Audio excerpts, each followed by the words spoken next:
what you feel is that, I don't watch the serial, so I will not be able to get the crux of it that way. But what I'm saying is that, see, when we give them life skills, when they grow up, they have healthy respect for the parents and all that. And the wisdom of the parents is not lost. Sorry? I disagree with that part Okay. as well, because at least all my friends, we do complain that the children don't respect us. Yes. And they're not grateful, they're Yeah. thankless, despite everything that you said, which I identified with. I really commend you for all your analysis. Yeah,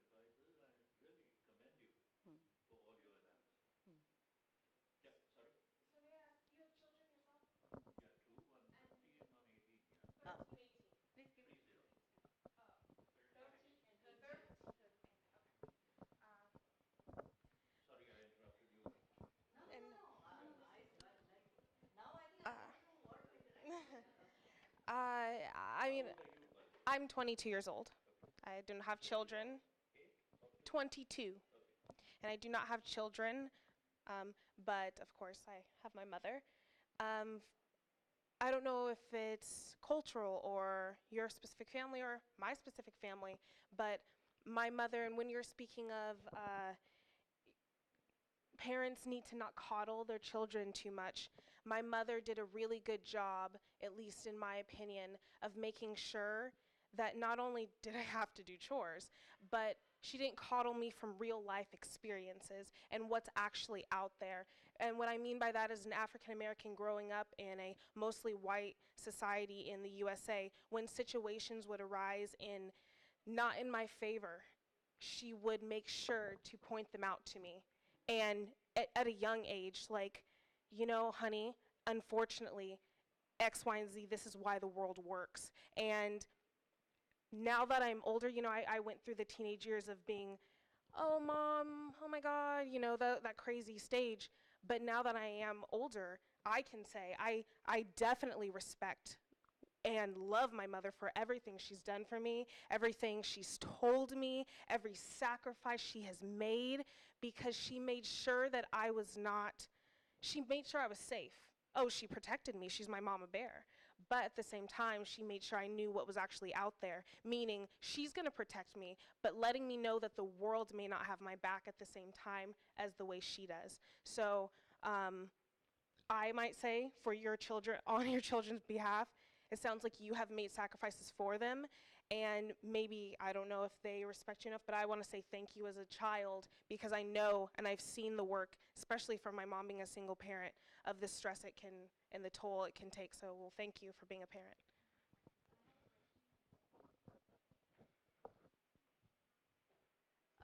We know how teenagers are these days.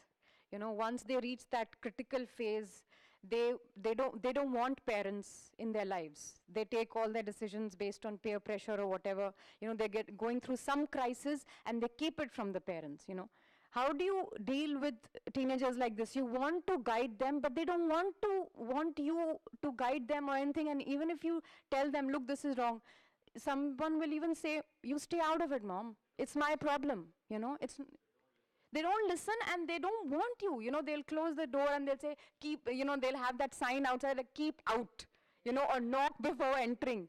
And especially American teenagers, right? At that critical phase of their life, they don't want parents. That's been true for the last 600 years. Yes, so how do you propose, how do you permeate into their life so that they don't go awry? Because that age is so critical to go wrong, so how do you propose to do that? Do you relate to this? Oh, yeah? Let them answer. Yeah, I think, okay, maybe I'm in the middle because the Philippines is interesting. We have multicultural environment. So we have the traditional Filipinos and then the very Western Filipinos. What can I say is that there are parts of the world that are very traditional. The parents bring up their children the way that we have to protect them, like until they grow up, they're going to stay with them.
said that an earlier generation would do, but keep at least 1 hour in a day for your children, which is only for children, father and mother. Where maybe meal time, maybe anything where the child, because see, a child, anything wrong or anything untoward happen in his life, he wants to share it, especially with the mother. Now mother is not there. Child abuse. Now you tell me, if you are meeting your child daily, listening your child daily, communication lines are open, child is an innocent person, and child abuse is started with him, you will be able to know from your child's face there's something wrong today. What are you doing about it? A child abuser, he's also scared. He will try a little bit. Next time, whole day nothing has happened. Next day nothing has happened. No parent has come. No, his job is not lost. No, he'll become bolder. So a mother, I can't believe that mother cannot make out the kid today. Child is a little different. You know, their expressions are so transparent. They're full of love and hate. And if something like this happens, he will be quiet or something scared. Because child abuser will definitely tell the child that if you tell your mother, she will beat you, she will do this and all that. Can't you make out from a child's body language what has gone wrong? No, where is your indulgence? And like this, if throughout child has problem, you have resolved it. Now, don't believe that working mothers don't have time. 1 hour, share everything, and child will tell you whatever has happened in his life during that day. He will come tell you, mother or father, no, there is something wrong. Sort it out there and then. Your communication lines open. No, I believe in this. There will be no adolescence problem. And because in earlier generation, I didn't have any in-laws. So why have today's children have? I enjoyed this session, and it's not over yet. But the reason I want to share what I want to share right now is I had a study with about 1,500 college students, about close to 3,000 students from ages 3 to 18, and about 40 no, actually, 50 executives, CEO level and board level members, to basically discuss the role of parents and what they are teaching their children. So, a lot of things I've seen and heard in your presentation is very good. There is a natural next step of this session that I'm giving tomorrow. Come to it because it's at 1:45, and it's the findings of all of the stages when I met these people. What I got from them is their messages or the teachings that their parents gave them, because when I came to them, they just showed me who they were, and to me, this is the parents' gift to the world, and that's where I met them, and I captured all of those in those different stages, and that's what I'm presenting tomorrow. Lovely. And please Yep. tell me your name and door time. It's And phone number also. Sukai Sise is my name. And my session is 186, I believe. It's called Are We Providing Good Leadership to Our Children? I think that's the name of the session, and it's at 1:45. I'll be there. Yeah. You know which phone number it is? I don't know the whole number. They should be able to tell you right here. Once you know the 186, they'll tell you, or if you give them my name, they'll tell you where it is. So that was my interest. 1:45. This was my interest because my parents were very strict, loving, as well as they gave us a lot of expectations of what to do. As a child, I thought that, oh my God, how mean. But as I got older, I appreciated everything they've given me, whatever